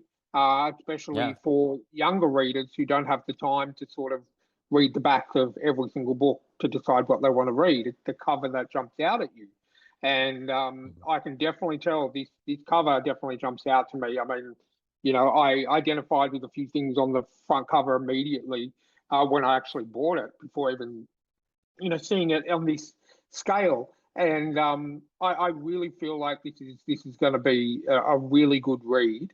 But as Jamie will attest to, I may want more. So is this going to be part of a ongoing series, or is it a standalone, or are you planning on working in this world a lot more than what you already have been? So I am very realistic. Oh, I'm punching my mic. I'm very realistically and goal oriented. And I knew that for my debut novel, I wanted to write a story that could stand by itself if it needed to. And that's exactly what I wanted for this one. I'm intending Crownfall to be a standalone novel. But if the masses come chasing me down and they're like, we want more Crownfall, there's plenty of stories to tell here, and I'm very excited to get to them. But until that happens, I am already moving on to a new series. I just started it last week with the world building and the outlining, and I'm very excited for it. It's still going to be the same kind of noble, dark fantasy feel because that's what I love. So that's what I'm going to keep writing. But I'm very excited for this next project. It's going to be a blast. Well, I've just put a note in my phone to make sure I annoy Michael Vadney enough that he writes more in the world, because as Jamie will attest, I will definitely I hear it works. It really does, because I got what I wanted out of Jamie with writing that prequel. and I've said to Jamie about, the prequel, spoiler alert, there's still a massive gap between the end of the prequel and the start of Ancora. So I'm like, hey, where's my sequel to the prequel? Keep writing it, because it's so good. There's more to go on here. That is exactly, I haven't even read the book, and that is exactly what I'll be doing with you, Michael. I will be pestering you. I pester I'm looking forward to it. I pester Janelle Sheikey, and she will attest to that when she's on the show in a few weeks. I pester her for more. And yeah, so 100%. I haven't read a single word of the book, but I'm predicting to be in your inbox, sliding into your DMs, purely not for the reason that most people slide into DMs, but purely for the reason of getting more of that world. Yeah. My DMs are open to you. So this other book you're working on, is it going to be set in the same universe, or are you creating a whole different world? So all my books that I have planned, I want them all to be within the same universe. Nice. Not necessarily the same place. I want them to be related, though. Yeah. Yep. And how they are related may never come to obvious light, but I know that they are. And if you look, you will find the correlations. I'm not going to hide them very well, people. Yeah. You will be able to find them. So it'll be like Star Trek Lower Decks, Yeah. Well, the problem that I want to avoid is I don't want to create the House of Cards. This is something that Sanderson has done very well with avoiding, and Marvel did not do a very good job of avoiding, where... Oh, it's okay. It's this whole idea of you have this new story that came out, but you need to have ingested the first 30 stories to really understand what is happening here. Yeah. And I want to avoid that. Yeah. So I plan on having my stories connected to each other. Yeah. Will they have heavy crossovers? Maybe someday. But just know that they are related, they are connected. And if that comes into a more solid thing in the future, we'll see. And that is good for people like me who, even if there's a small connection to a previous media, whether that be movie, book, comic, whatever, I'm going to get it. I'm going to ingest it. I'm going to sit there and I'm going to be reading it, and I'm going to have that smile on my face because I know what that's about. And prime example, and I won't go too much into it, but Janelle Sheikey's new book, Spider, which I just finished. It came out on March 10th, and I finished it in 2 days, which was amazing. Nice. There's a reference to her previous book, The Clatterman, in there. Let's talk about an urban legend. Let's not talk, It's a little subtle reference in there, and I smiled because I know what that's about, and that's what I love. Not everyone is going to know what that reference is, but I do, and because it makes you feel special. Yeah, it does, yeah, and I'm a massive completionist. I will consume everything in the same universe, like as I mentioned with the Marvel stuff. So with you, if your next book has a little tiny little, nod to the previous one, that makes my day. That absolutely makes me smile. It will be there. This next book I'm planning to be the start of a series. I don't know if it's going to be 3 books or 5. I'm undecided. I'm still trying to outline the overarching plot of the whole series and seeing how much I can cram in. So it'll be 6. Make it 5. Make it 5. It'll be 6. You guarantee you have a guaranteed sale with me if you make it 5. You'll get at least someone who's going to buy all 5 books. So just make it 5. Appreciate it, Ryan. I've already started. It's now no longer 3 books. It's going to be 5. Yeah. You're going to get a knock on your door. He's going to slide in my DMs again. Exactly. You're going to knock on your door, and there's going to be some guys with suits. They're going to crack the neck and they go, make it 5. we represent. I'll know what they're talking about. You will. I will spend my entire money savings on getting those 2 men to come to your house and say, we represent Ryan Haig. We want 5 books now. Yeah, it'll be John Wick himself. Yeah. Whoa. I'm in trouble. You're in trouble. Yeah. Cool. All right. We have a little bit of a new segment here because we got a lot of authors listening in. And because you do your own interview shows, like I'm gonna ask, what's the best piece of advice you've heard from someone that's been on your show for writers? Ooh, from someone who's come onto my show. I would say, honestly, that episode that I did with Andy Peliquin was incredibly informative. It was so like a lot of the episodes that I do, I talk about people's origins, and we do like dig into like a specific subject in the second episode that they're on. But this one was just so tangible into the marketing of your book, which is something that kind of feels like a lot of a black box to a lot of people. It's very unknown of, okay, there's so much information on how to write a story, how an author got into writing, but how do I market this? How do I package it? And just really talking to him about how covers work and what your cover needs to do and why certain covers don't work was incredibly useful. Like, I was very fortunate that I've kind of stumbled into a good cover for my book and that it sells exactly what I'm going for. And I will put most of that credit to Katerina and Adrian, who have been phenomenal. They really guided me into a direction that really created a phenomenal cover for Crownfall. But it was in talking with Andy that I really learned why those covers work and why certain covers don't, and why like your genre really matters for what kind of cover that you're going to do, whether it's going to be a graphic design cover or a character cover or a photorealistic cover. Like, adhering to your genre conventions is rewarded by readers. Yeah. Like, yes, you got to put your own unique twist on it. And I'll even extend this to like the writing itself. Like if you write fantasy, sticking with fantasy conventions. If you write horror, sticking to horror conventions. Readers reward that. And I hear that time and time again in all these interviews that I do. And I know that's hard for a lot of artists because you're like, but I'm a unique little snowflake and I would love to create my mark on reality. And you can still do that. Yeah. But also give the people what they want, because then that will motivate you and that will churn into success that you can then turn into the next thing and then the next thing and then the next thing. And then when people are trusting you, that they know they can give you their time and their money and you will spend it well. Yeah. You can do really creative things.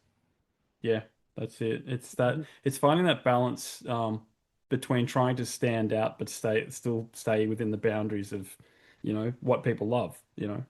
Oh yeah. Like romance is a really good example of that, and romantasy as well, is like they have very steady and consistent beats to their stories, and their readers love it. Yeah. And they will read a million different versions of the same beats over and over again. Yeah. And the same is true for fantasy and horror. You Mm-hmm. just have to give it your own unique spin. And oftentimes that unique spin comes just from simply you writing it, because you are a unique individual of experiences that no one else has. Yeah. And you'll get that like little special sauce just by you doing it. Yeah. 100%. And I can attest to that, being a massive reader. You know, as I said, I love horror.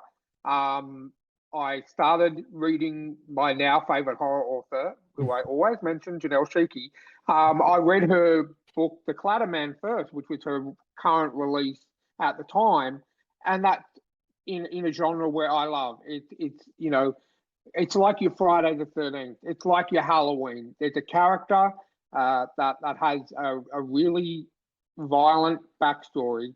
There's, you know, a group of young people that go to a cabin in the woods that has been told, like you said, with the romance, been told 100 million times, but she put her own spin on that, while still staying true to the tropes in horror about those kind of stories that everyone loves, but she made it her own. And that's exactly what you're talking about there. And, you know, it works because, yes, I went into it knowing I'm going to love this book because I love this kind of horror story. And then I read it and I'm like, wow, I really love her writing style as well. And that made me go and read all the other books. So I can definitely, I'm not a writer, but I can definitely agree from the reader's perspective that everything you just said is 100% true. Thank you. Like, I've thought about this a lot. You've spoken with a lot of authors too. Yes. All right, what we're going to do now is we're going to wrap the show up with a game, just to give you some more ideas, Michael, in case you want to write. Okay. Last episode, which will be next episode, we gave our author guest 2 new story ideas. So, okay, so I'm going to bring up the graph. Right. Yeah, this is fun. It's actually taken on a life of its own. This game, we get, you know, it's become quite popular. Very popular. You know, we initially had, I think we had the option of playing the game or answering our bonus questions, and everyone picked the games to the fact that we just got rid of the bonus questions and just play the game. Yeah, because it's become that popular. So and we are not joking. It may give you an idea for your next book. Yes. Because a lot of the time with the genre, the number that the person gives us, it falls into the genre that they write. So you never know. You never know. Yes. Genre blending is very popular, and often you have a subgenre within your genre. Like fantasy has so much romantic subplots. Yeah. They're huge. Yeah. And also fantasy has horror elements. Fantasy can have sci-fi elements. Yes. You know, Jamie is the perfect example of that. His book Ancora is survivalist meets sci-fi. You know, it's kind of like an end of the world thing set in a massively forested area, but it's also got aliens and you know, sci-fi plots. So I find those tropes definitely work the best. Yes. Nice. Okay, so the game is called Story Pitch. There's 2 rounds. We call it the warm-up round, and then give you your real crack at it. But basically, you've got to give us a number between 1 and 12 for each of these categories: setting, genre, main characters, profession, and a crazy addition. Those numbers correlate to a graph that me and Ryan have, and we'll give you what your numbers are, and you've got to pitch us a story. Pretty much. All right. Think of me. I'm ready. Think of me and Ryan as executives, Hollywood executives, or trad publishing giants, and we want you to, you know, sell us something. Pretty much. Yeah, so. I'm properly intimidated. Yeah, and that's what we aim for. We love to intimidate our guests.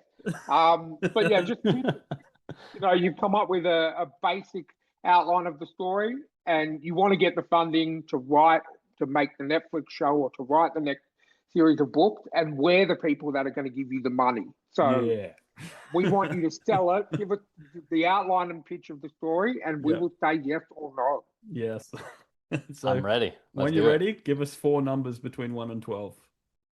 All right. I'm actually going to go with 12, Mm-hmm. 8, Yep. 10, and 6. And 6. Great. These are freshly new numbers because last time people keep giving Yes. the same numbers accidentally. All right. Okay. Let's look. Where are we? Oh, okay. Your setting is a submarine. Oh, okay. Your genre is sci-fi. Sci-fi on a submarine. All right. I can do this. Your main. Hey, Well, could be a flying submarine in space. It doesn't have to be underwater. oh, true. That's true. But here comes the first spanner in the works. Your main character is a dance instructor. Dance instructor. But that could go with what you picked for your crazy edition, which is something or someone or a group of people that must appear in the story, at least once. They could literally just pop in and say hi and then disappear.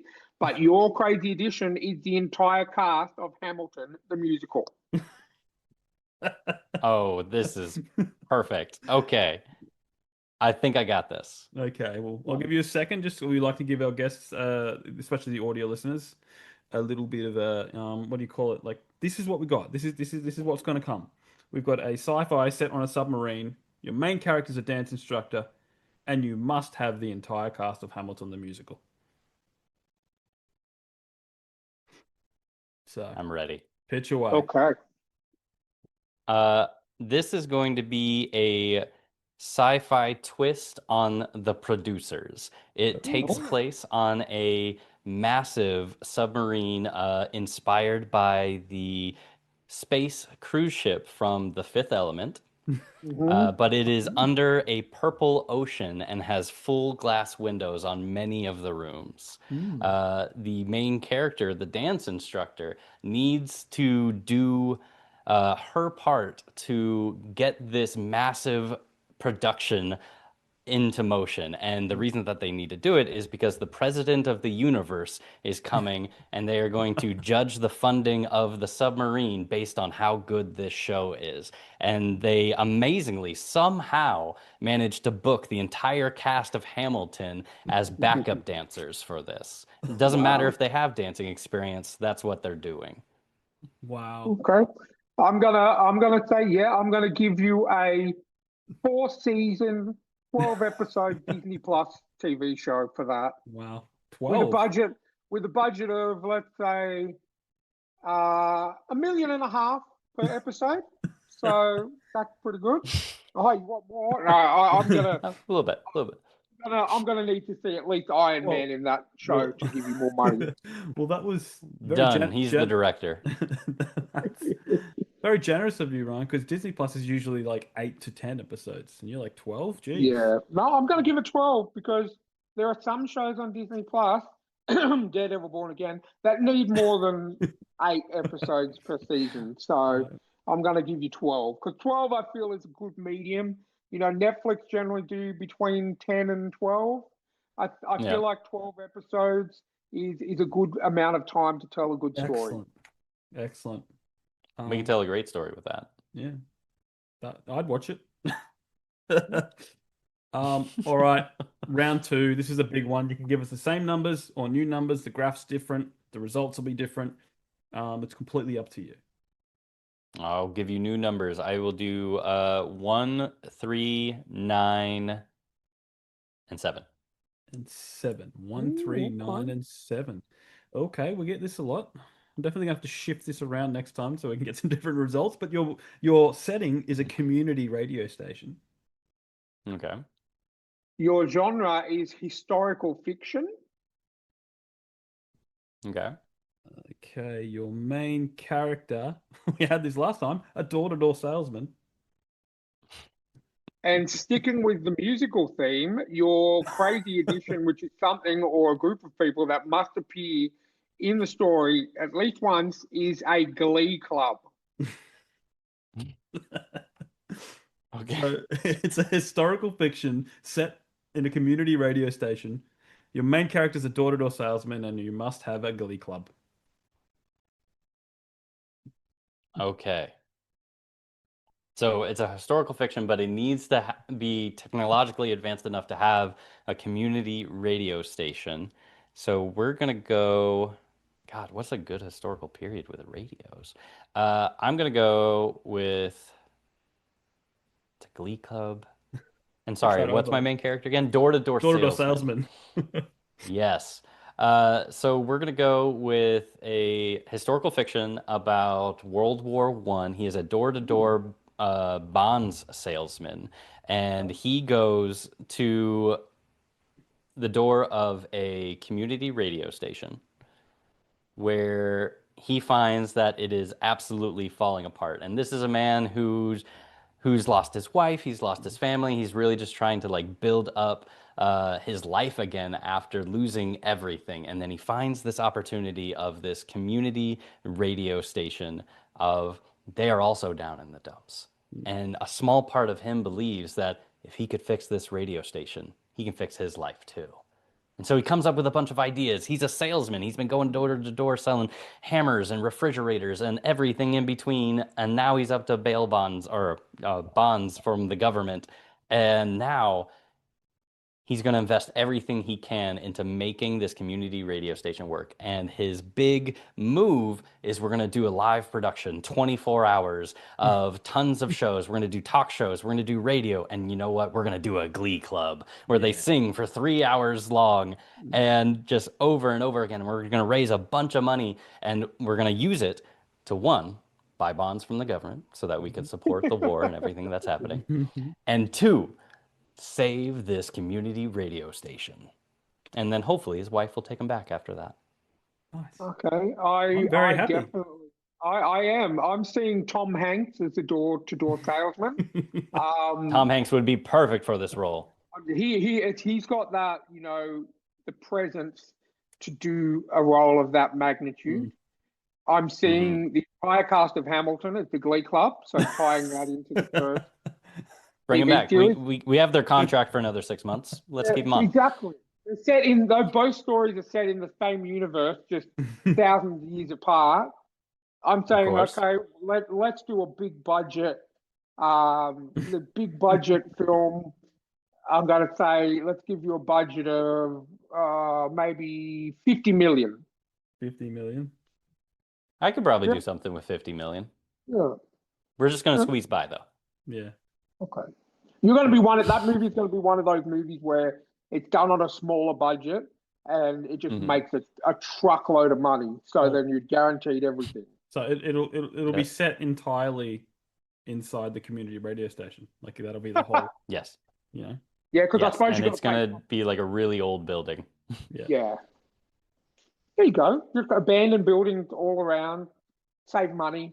More money to pay Tom Hanks and the cast of Hamilton. Exactly. Oh, that's your 50. That's really where most of the budget is going. Is Tom Hanks. Tom Hanks. Yeah. Awesome. I think we did pretty good. I think you did very well. Very well. And I'll let everyone know. This was a joint effort. I couldn't have done it without you. Yeah, that's cool. I'll let everyone know we are doing a full panel story pitch episode. I don't know when it's going to drop, but we're recording it the same day as we're doing Janelle Sheiky's episode. And it's going to be a lot of fun. Next weekend, I think we're recording that. Yeah. So it's off time of recording. It's we've got Rebecca Castles coming on. We've got Matthew J. Turner, Sam Robb, and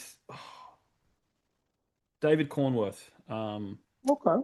Three British people and an American.